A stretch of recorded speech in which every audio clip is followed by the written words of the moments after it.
ఈరోజు అనంతపురం అర్బన్ నియోజకవర్గంలో ఉదయమే 7 గంటల నుంచి పెన్షన్ పంపిణీ కార్యక్రమం జరుగుతోంది. మా ముఖ్యమంత్రి నారా చంద్రబాబు నాయుడు గారి ఆదేశాల మేరకు, అలాగే మా యువ నాయకుడు, భవిష్యత్ నాయకుడు, ఐటీ శాఖ మంత్రులు నారా లోకేష్ గారి ఆలోచనల మేరకు, అలాగే మా కూటమి ప్రభుత్వం ఈ పింఛన్లు పంచే కార్యక్రమం ప్రతి నెల 1వ తేదీన అక్కడ స్థానికంగా ఉండే నాయకులు, ఎమ్మెల్యేలు అంతా కలిసి డివిజన్లో ఇన్ఛార్జీలు, అలాగే యూనిట్ ఇన్ఛార్జీలు, క్లస్టర్ ఇన్ఛార్జీలు అందరితో కలిపి ఈరోజు పెన్షన్లు ప్రతి 1వ తేదీ పంచడం జరుగుతూ ఉంది. ఇప్పటికే దాదాపు 50-60% పెన్షన్స్ కంప్లీట్ చేయడం జరిగింది. 9 గంటల లోపలే, అంటే పొద్దున్నే 7 గంటలకు స్టార్ట్ చేసి 2 గంటల్లోనే 60% కంప్లీట్ అవ్వడం జరిగింది. ప్రతి నెల 1వ తేదీ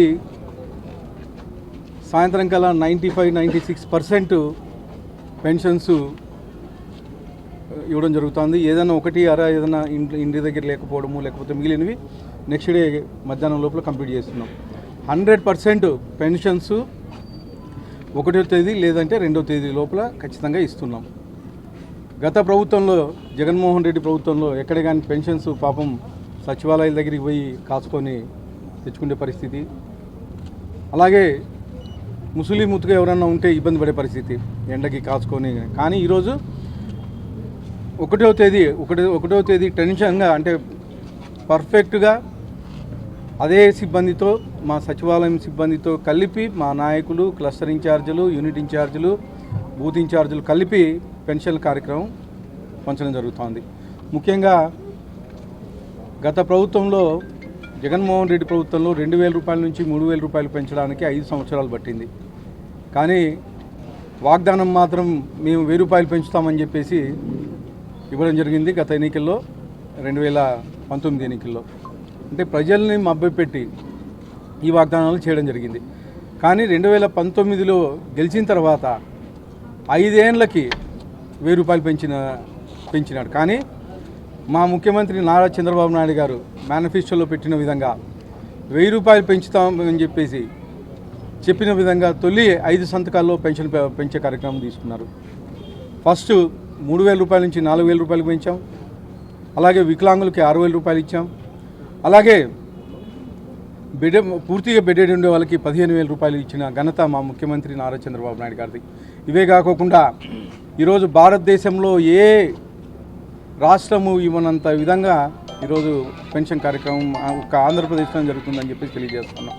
ఇవే కాకుండా తొలి 5 సంతకాల్లో స్కిల్ డెవలప్మెంట్ ఒకటి, అంటే ఉద్యోగస్తులు, నిరుద్యోగులకి ట్రైనింగ్ ఇచ్చి, స్కిల్ డెవలప్మెంట్ ద్వారా ట్రైనింగ్ ఇచ్చి ఉద్యోగాలు కల్పించే పరిస్థితి. అలాగే అన్నా క్యాంటీన్లు 2014లో మా ముఖ్యమంత్రి నారా చంద్రబాబు నాయుడు గారు పేదలకి 5 రూపాయలు మాత్రమే, 5 రూపాయలు తీసుకొని ఒక పూట భోజనం పెడతా ఉంటే, అది మా ముఖ్యమంత్రి నారా చంద్రబాబు నాయుడు గారికి మంచి పేరు వస్తుందని చెప్పేసి జగన్మోహన్ రెడ్డి అధికారంలోకి వస్తానే అన్నా క్యాంటీన్లు మూసేసి పేదల కడుపు కొట్టిన పరిస్థితి. కానీ మళ్ళీ 2024లో అధికారంలోకి వస్తానే 2,005 అన్నా క్యాంటీన్లు ఓపెన్ చేసి, మళ్ళీ ఇప్పుడు ఒక 70, మొత్తం 275-280 అన్నా క్యాంటీన్లు ఓపెన్ చేసి పేదలకి మళ్ళీ 5 రూపాయలతోనే పూట భోజనం పెట్టే పరిస్థితి. ఇవే కాకుండా అనేకమైన సంక్షేమ కార్యక్రమాలు తీసుకొస్తున్నాం. ముఖ్యంగా స్త్రీలకి ఫ్రీ బస్సు, ఇటు అనంతపురం నుంచి శ్రీకాకుళం వరకు వాళ్ళు మహిళలు ఫ్రీ బస్సు ప్రయాణం చేస్తూ ఉన్నారు. ఇవే కాకుండా నిన్నటికి నిన్న మా మహానాడులో స్త్రీ శక్తి కింద 33% రిజర్వేషన్ తీసుకొస్తామని చెప్పేసి మహానాడులో తీర్మానం చేయడం జరిగింది. ఇవి కాకుండా ఈరోజు అనేకమైనటువంటి ఇండస్ట్రీస్ తీసుకొచ్చే పరిస్థితి.